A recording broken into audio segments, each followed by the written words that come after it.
this is just a breakdown of what you're looking at and how to go about solving the project. There's many ways of doing it because it's very open-ended, but what we'll do today is just look at some of the key stuff, and then from there you can work out which way you're going to go. But let's have a look. The question is stated very open-ended, like before.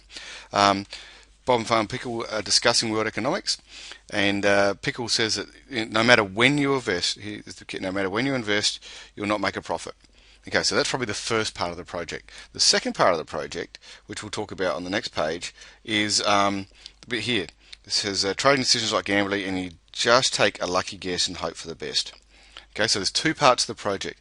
Now, I'd be starting off looking at the first bit, which is looking at no matter when you invest, will you make money or not. So in the introduction, you'll need to set up what you're going to do. So in that, you'll say, this project would explore the possibilities of making money on the share market when I invest at different intervals. Okay, now when money is invested at different intervals. So let's have a look. We want to look at long term and probably short term, and you might even look at medium term in there as well. Now, because you can get all that data from Yahoo Finance, long term you might be 5 to 10 years, depending on how much your data is. Short term might be 6 months. And medium term might be 2 years, depending on what you choose for your long-term bit. Okay, so what you'd be doing, what I'd suggest you do is you buy some shares. Say if your long-term is 5 years ago, buy them 5 years ago, and then set that up and then sell them, say 2 years later, see how much money you've made, sell them 6 months later,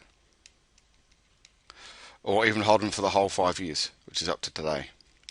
Okay, so you're looking at selling them at different times. Now you're doing historical times, so you're going backwards, but at least you still have the data there to be able to prove what you're doing.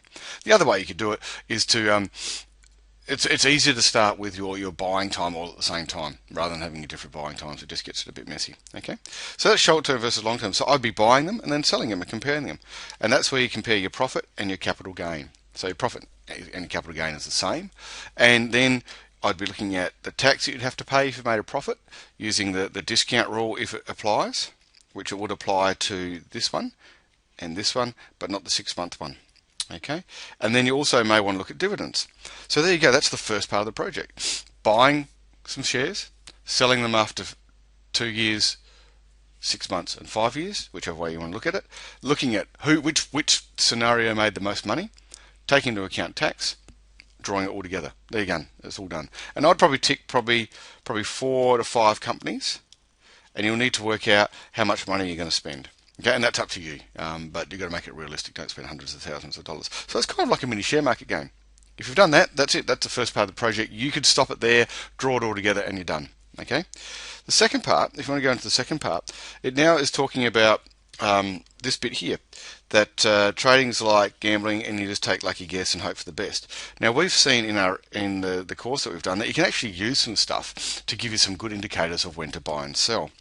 One of them, the easiest one, is the moving average, and you can create your own moving average, and we've done that in class, and there'll be some screencasts on that as well.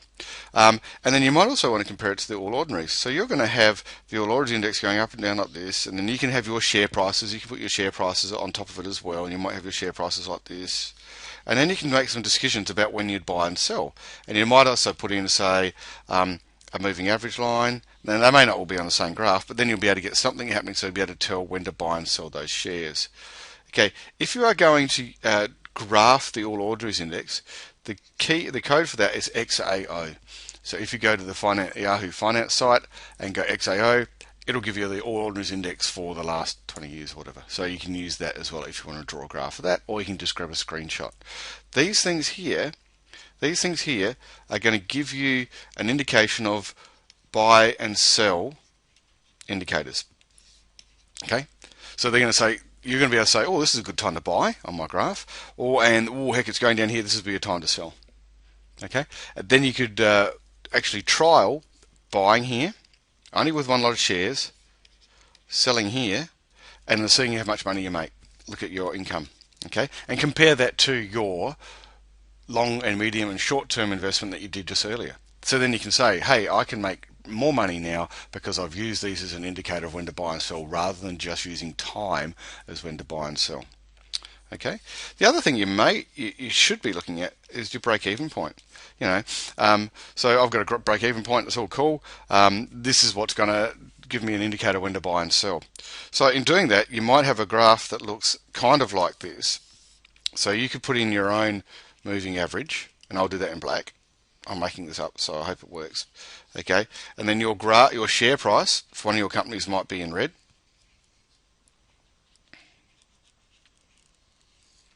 Okay, then you might make a break-even line, and we'll do that in blue. So your red you're buying onto your break-even price is going to be, say, somewhere around there.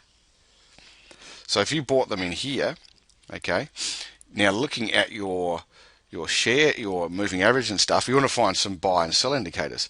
So here's a buy indicator, but then you'd have to look at your break-even price again. But that could be a good buy, and that could be a good sell. And notice that if you bought from there, you're still underneath your break-even line. But if you've bought there, your break-even line may be slightly different. It might be about here or something. So you may break even when you sell there. But this is using your moving average to make judgments about when to buy and sell. Okay, so this gets a little bit subjective, but you could demonstrate mathematically whether it works in your scenario or not. Okay, now the other thing you may want to do, the extra stuff that you might want to do on top of this, so you've got the two bits. You've got the buying and selling it using time. You've got buying and selling for one pair of shares just using the moving average as a guesstimate, as an indicator of when to buy and sell. And then you've got index numbers. Now, if you want, you can make your own index. I'll show you how to do that as well. There'll be a screencast on that. How you make your own index, and then you can then plot that against your ordinaries if you want to. And you can look at your real gain, so you can compare to inflation. This is probably a good one that you can do. So you can look at how much money you've made from your shares, and then take into account inflation and see what your actual gain is, or your realised gain. Actual gain or your realised gain. See what that is. So your realised gain might be separate from that. And then you might want to start talking about general and global trends. So you've got some things in the market have gone really well, even through this kind of financial downturn that we might be experiencing at the moment. So what shares or what companies are doing good returns, and why? And that might give you another good indication of what to buy and when. And then you can draw this all together into a conclusion. Now, on the last part of your project sheet that you've got, it's got how to set out the project. Even if you step through all those steps there, that will give you some indication of where to put what things where. Also be aware that if you are using spreadsheets, which is a really good way to go, you can do this by hand if you need to. You don't need to use spreadsheets. If you find that confusing, stay away from them and do it all by hand. But if you do spreadsheets, please do not put in heaps and heaps of pages, because I don't need them. We don't need to see them. I just need the first page and maybe the last page, or even a page with the formulas. Okay, so there you go. That's the share project.